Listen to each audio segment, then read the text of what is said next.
Deux projets de loi ont été adoptés ce 29 novembre 2023 à l'hémicycle du Palais des Congrès de Yaoundé par l'Assemblée nationale du Cameroun, au cours d'une session plénière qui était présidée par le très honorable Kavaye Djibril. Il s'agit tout d'abord du projet de loi portant accord de défense dont la ratification a été autorisée par le chef de l'État. Accord signé entre le Cameroun et la Russie en 2022. Après des questions orales adressées par les députés de la Nation au ministre délégué à la présidence chargé de la Défense, Joseph Betty Assomo, qui défendait ces projets, celui-ci va apporter quelques éléments de réponse. Nous n'avons pas donné l'exclusivité de la relation de coopération avec une puissance. Il n'y a pas de base militaire étrangère au Cameroun. Et c'est là nous avons une coopération, mais nous ne permettons pas à une puissance étrangère de venir ici. Et je dois le dire d'ailleurs, malgré toutes ces multiples menaces sécuritaires auxquelles les armées font face, les armées camerounaises, vous le savez, n'ont jamais été appuyées par un seul homme d'une armée étrangère, africain ou européen ou asiatique. C'est parfois le cas dans certains pays en Afrique. C'est leur choix. Et le choix du Cameroun, c'est de mener, l'armée camerounaise mène des opérations sur le territoire camerounais avec ses propres moyens humains et matériels.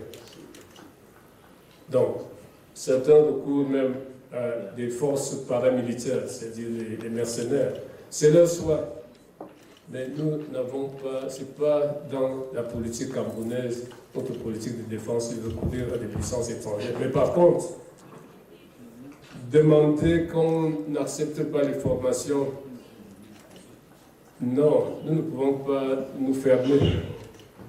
L'art de la guerre c'est une science qui s'apprend aujourd'hui. Aucune armée au monde ne vit en autarcie. Même si c'est la Corée du Nord.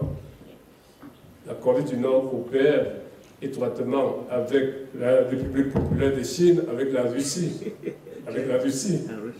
Alors, même si elle ne s'entend pas avec la Corée du Sud. Mais sur le plan militaire, nous avons une école internationale de guerre.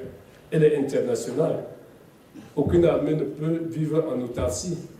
Et nous-mêmes, malgré le fait d'avoir une école supérieure internationale de guerre ici, nous envoyons également nos stagiaires dans des écoles de guerre à l'étranger, école de Paris, aux États-Unis d'Amérique, en West Point, nous envoyons en République populaire de Chine, et j'en passe.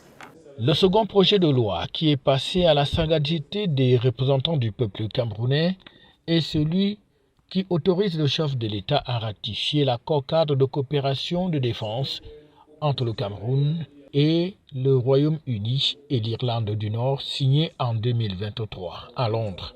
Ces deux textes permettent donc ici au Cameroun d'étoffer davantage son dispositif de défense et la coopération avec les différents pays amis.